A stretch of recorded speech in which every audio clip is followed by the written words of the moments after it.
Yes, ladies and gentlemen, it's Joel Bayer and we are here for the Five Insider at the Euston Square Hotel. I'm joined by the one and only Mr. David Ornstein. How you doing, Good man? to see you. Good to see you too. It's been a minute.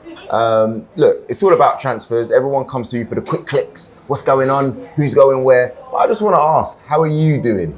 I'm good.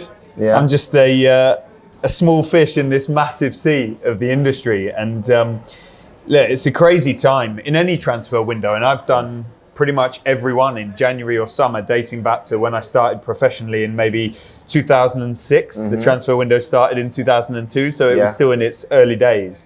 But increasingly so, they've become a sport in their own right. Yeah. And you could post about a transfer and it would make as much news as an actual match or another incident. So it's quite remarkable, really. And it's become ever more competitive within the journalism landscape with people from all over the world looking for transfer news, breaking it, working on it.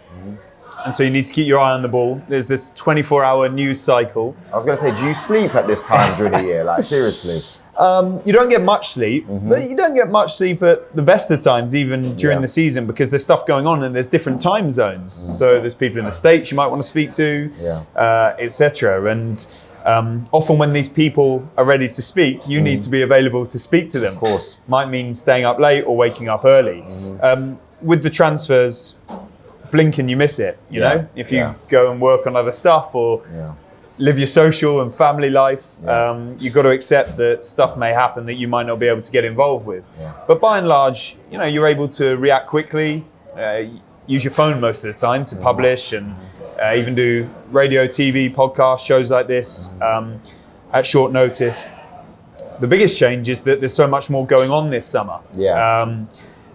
Because of the Saudi Pro League, for one, because the ambition of clubs, the other, because of the raising revenues, especially in the Premier League, because the attempts from foreign leagues to sort of fight back and break down a bit of the dominance of the Premier League. You're seeing likes of AC Milan be able to spend for the first time in a long time, and that's because they sold for significant sums in the case of Tonali. So everywhere you look, there's activity, not necessarily always coming to fruition with a deal being agreed or completed or offers being accepted, but lots bubbling under the surface, avenues being explored, conversations happening. And it's your job as a journalist to try and get across as much of it as you can, but also be patient, be calm, check all your information's accurate, cross-reference it, be prepared to stand back, be respectful of situations if they're not quite there yet, or people have asked you to hold fire and see how it develops. And then when the time's right, you've got to be ready to pounce and do it in the right way. And by and large, we seem to manage to do that, but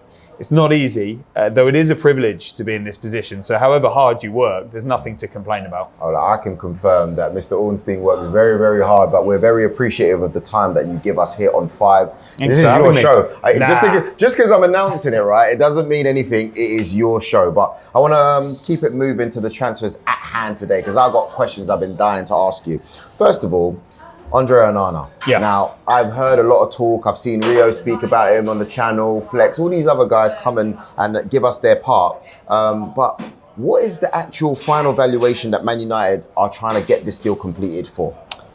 Well, I don't think there's a set valuation for him, but they'll have a sense of what they feel he's worth and what they would like to pay for him, which is similar to what we saw on Mason Mount. I think they would have looked at him, his contract situation, what's happened at Chelsea, the other rivals that are in for him, other players who have gone for certain fees in recent history or during this current market. And maybe they saw Mason Mount around the £50 million mark. They ended up paying £55 million, so not far off. There's add-ons of £5 million, but if those are achieved, Man United will be absolutely delighted. And it won't be too dissimilar on Onana. All the situations are different. So you've got Inter Milan, foreign club involved in this, different people, agents and intermediaries working. There'll be the personal terms side of things, what Andre Onana wants to earn from a significantly better contract than what he'll be earning at Inter Milan, what Inter Milan would accept in the transfer fee. Do the goalposts get moved during these processes? So Man United are clearly moving forward with it.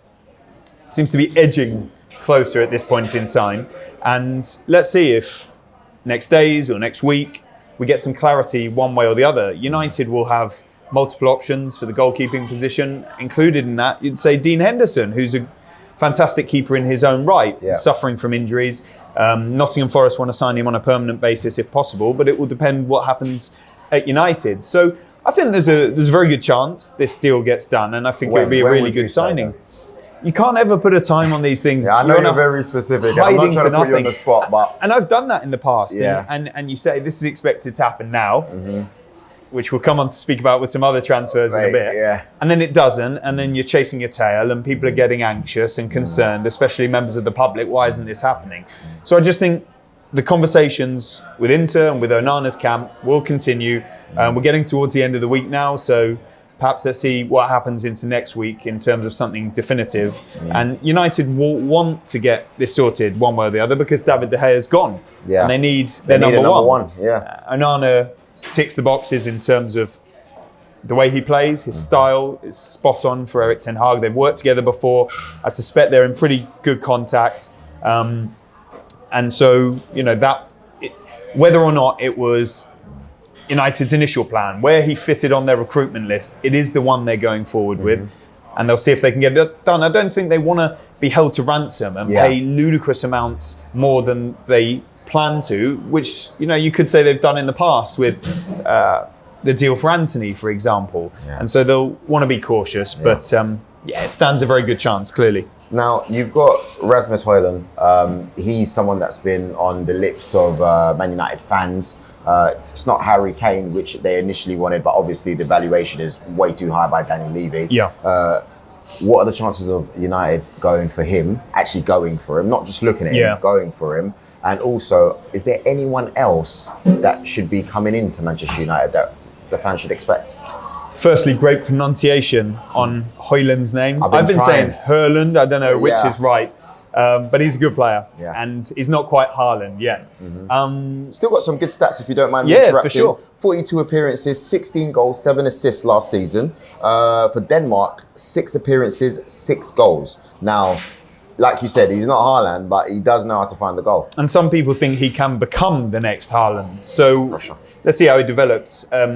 It wasn't a perfect season, but he's a young player and he's got a lot of development. And I think if United or anybody else bring him in, they'll see it as a work in progress. Whether he's ready to lead the line at one of these massive clubs now or play a part and integrate for the future. Some say these are the signings that Man United should be making and that they haven't done in the past with a view to the potential that is clearly there.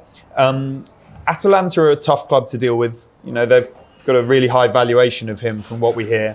And so that will complicate matters because, Man United have a budget to work with him. They've got financial fair play considerations. They've got uncertainty over their ownership. And if they were looking at paying a relatively low fee for him, then this situation might not come to fruition. But if it does, it's going to take some time and negotiation. There's interest from elsewhere. I mean, PSG have been heavily linked with him, for example.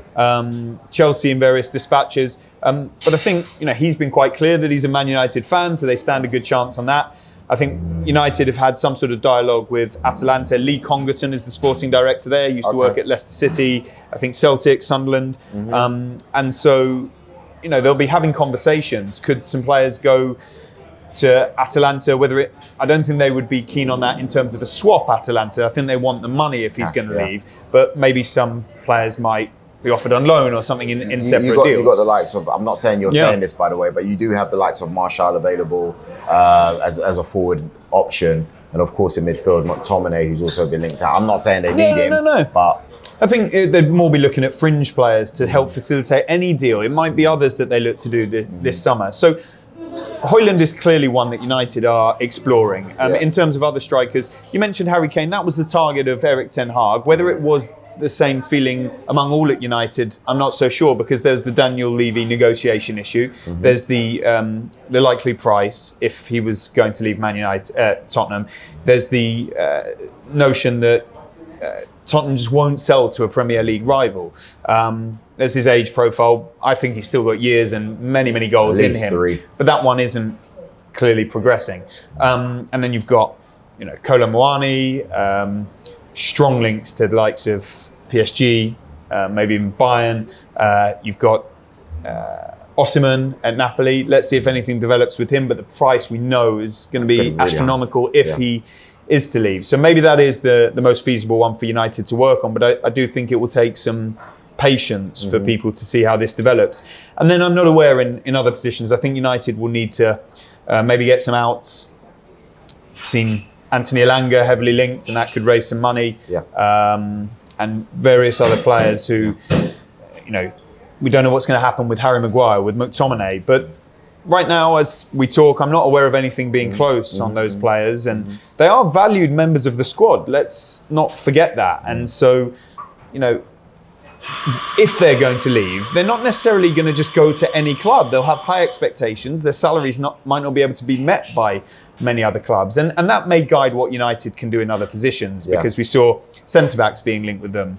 But clearly it's the goalkeeper and the striker, and it was the midfielder as the sort of main priorities in whatever order. And those, you suspect, will continue for the time being. They'll try and have a successful pre-season and hit the ground running at the start of the new campaign. And that's some brilliant stuff for the fans watching, Man United fans and obviously football fans across. But I want to focus it to Arsenal, a club that I hold dear to my heart, as you guys know.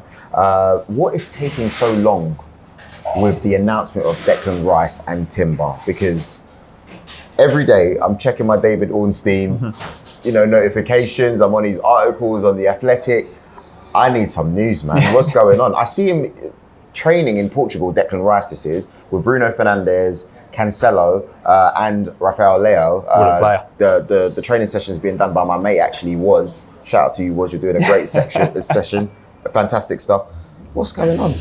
Well, I think it was Aston Villa who announced the signing of Pau Torres with the line, "Good things come to those who wait." And that's what I would say to Arsenal fans. One, because Declan Rice is a good thing. It's more than a good thing. It's an absolutely magnificent signing. I think Gianluca Scamacca was saying that Arsenal have got him on the cheap. He's one of the best midfielders he's ever seen. Wow. Time will tell on that one. But I think it's something for the Arsenal fans to be really excited about. And that's what's brought their anxiety, because they want it announced here and now, and they see that a fee was agreed a couple of weeks ago, and then the payment terms were agreed, a week ago, and still no sort of formal confirmation.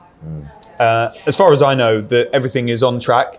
When you're dealing with a transfer of this magnitude, £100 million plus £5 million in add-ons and those little complications that occurred around the payment structure, then it does take time. There's loads of factors that need to be worked through on the player side, on the club-to-club side, on the intermediary side. And so I'm not aware of anything untoward. And I think Arsenal will get everything completed, and then the announcement will take place when they want it to, rather than when we as the public want it to. And there'll be a great explosion of news, and for Arsenal fans, something to look forward to. And then West Ham can get on with trying to reinvest their money. But from my perspective, there's nothing to be concerned about.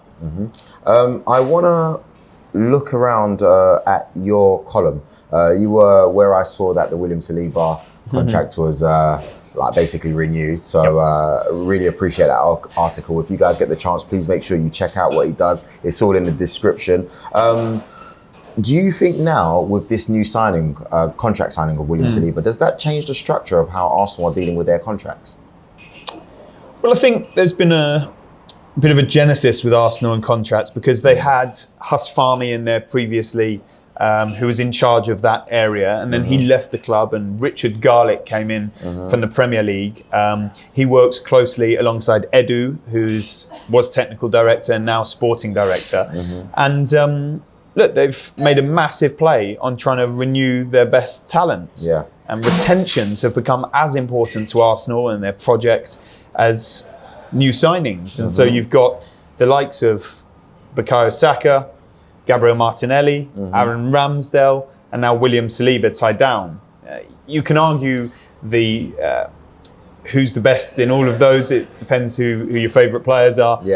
But certainly one of the most important is Saliba, because he's kind of shot to prominence after 3 years out on loan and established himself as one of the league's and Europe's foremost central defenders. He's in the France setup now as well.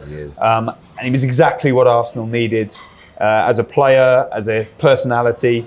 And he'd gone into the last 12 months of his existing deal. They had already activated the option to take it until 2024.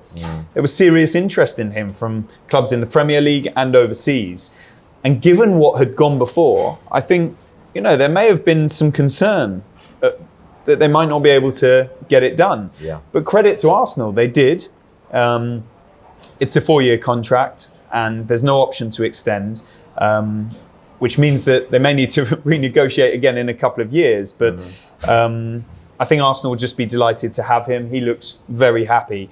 And it continues Mikel Arteta, Edu, the Kroenke family and everybody else's their attempts to build this young squad, but with experience too, full of youth and energy and commitment to the Arsenal cause. We were so used to seeing players leave Arsenal over the years and contract situations not go to plan. It almost became a stick to beat Arsenal with. But now, one by one, they're nailing their contracts. They'll have more to come, you suspect, in the years ahead. And it's a good time for Arsenal, but equally, expectations will now shift.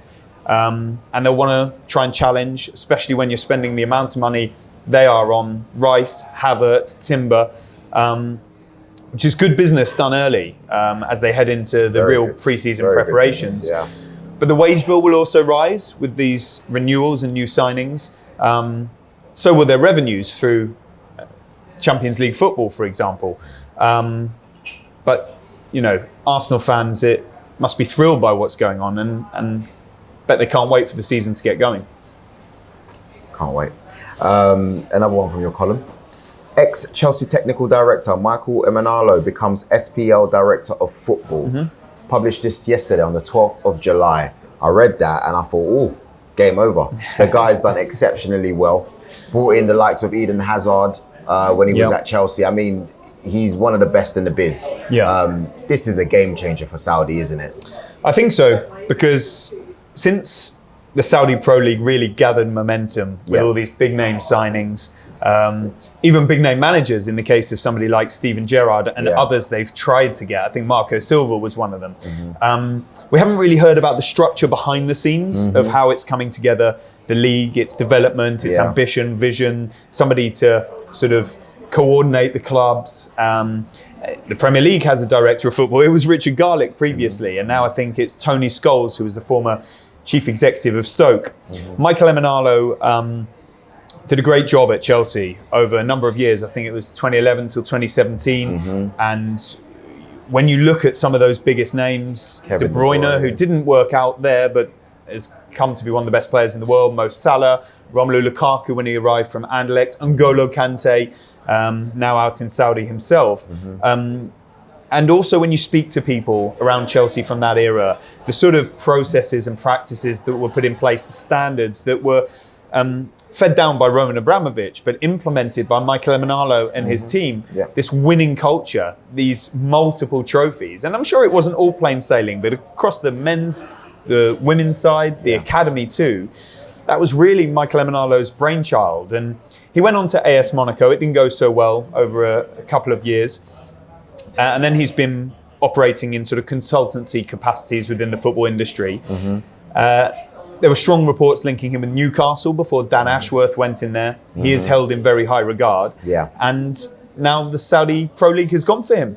And it's my understanding that he is set to take on the Director of Football role. So we'll await announcements on that in due course. And it goes to show how serious the Saudi Pro League is about this project, that they're attracting people of that caliber. And they'll have a big role to play with the clubs around recruitment and standards, professionalism. I think they'll be looking to learn from the world's biggest leagues and trying to sort of replicate that or even better it in the Saudi Pro League.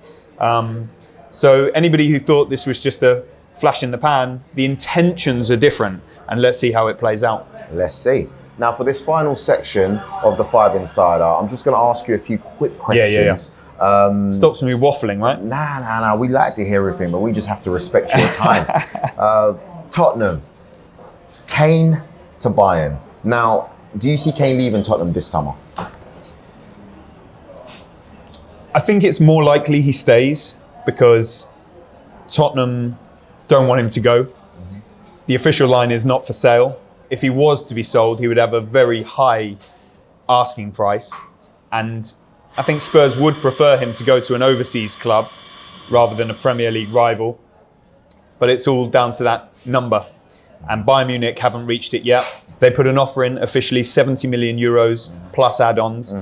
There was then suggestions of a second proposal. From what I know, that may have been more a sort of verbal tweaking of the numbers. And it's all been rejected out of hand. Tottenham want Harry Kane to sign a new contract. They'd be prepared to go huge for him, even if it means negotiating into the final 12 months of his contract, which risks losing him as a free agent in 2024. That's insane. I don't think Daniel Levy and Tottenham want to countenance that. So it's either a new contract or a sale. But right now, I don't think he's going to be moving. But you know, in this industry, anything can happen and things do change. As recording, that's what we think, and that's what's happening here. But you never know what could happen. And I just want to say quickly, Harry Kane back to training on time. We've got no reason to think he's anything other than the consummate professional who will, if he stays and starts the season with Spurs, will score goals, will lead the team maybe as captain. He's, 30 years old, but he appears to be getting better. And so I don't sense animosity. I sense this is a calm situation. Unlike 2021. I was going to say, different from... where it wasn't so cordial and I think communication had broken down. This appears to be quite respectful right now and we should respect it too. Gvardiol, Man City, any news? No news as such to my knowledge. We know that Manchester City have Josko Gvardiol as a priority signing. We know that RB Leipzig are not under pressure to sell. They've already sold to Liverpool. Szoboszlai for a decent amount of money. He looked very fit yesterday, by the way, in training. In the lactate test. And so that reduces the pressure on them to sell. They're reported to have a 100 million euros asking price. I'd be surprised if they wavered from that. Manchester City will want to pay less for him. And let's remember, they are strict in their valuations. And in the past, they've shown that they're not afraid to walk away from deals if the numbers aren't right. An added factor may be that they need a player to leave, potentially, to free up space. Would that be Aymeric Laporte? Let's wait and see. But when you speak to people around the industry, the consensus is that City will get a deal done for Josko Gvardiol. That's right now. Again, things can change, but I think it's a likely transfer that we could see in the weeks ahead. And final one, Liverpool, linked with Lavia. What's the updates on that? Like, is he coming? Is there an exchange happening? There's a few players in the mix there where I'm not really sure what's going on. Neither are the fans watching. Yeah, Liverpool's midfield is a fascinating subject. They've got a number of options there, plenty, but you suspect they can't enter the season or close the transfer window with all of those players. I think it's 7 midfielders or something, and so there's some manoeuvring to be done. Some of it has already happened, likes of James Milner, Alex Oxlade-Chamberlain leaving,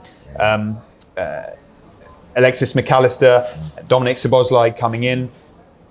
So where do they go next? Of course, Romeo Lavia is a player that's massively appreciated by Liverpool, and he's one who's under consideration there, and some level of dialogue seems to have taken place. I don't know of that being club-to-club talks at this point in time, and Southampton have a high asking price, reportedly, for Lavia of around £50 million, which many clubs will feel is too high for a 19-year-old who has relatively little experience so far, despite his undoubted potential for club and country in terms of Belgium. Will that alter as the window draws towards a close? But this is all underpinned at Liverpool by what might happen with some more outgoings. Jordan Henderson is the subject of massive interest from Al Ettifaq in Saudi Arabia, managed by Steven Gerrard. He's driving that interest. As we record this, I'm not aware of them making an offer, a proposal, or even contact with Liverpool. I think they're waiting on Jordan Henderson's decision. And if he gives a green light, then I'm told immediately dialogue will start between the clubs.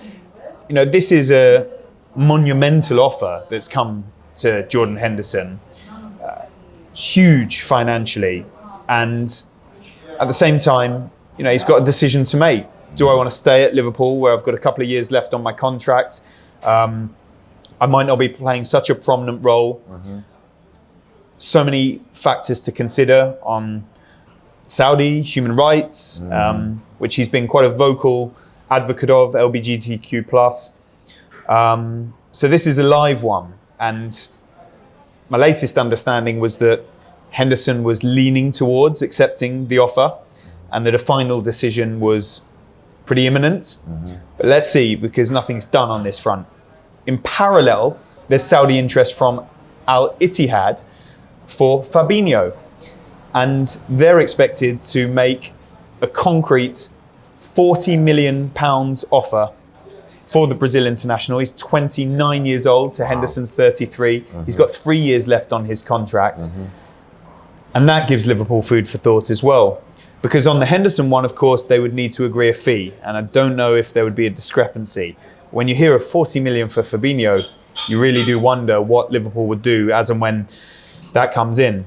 So all of this is in play.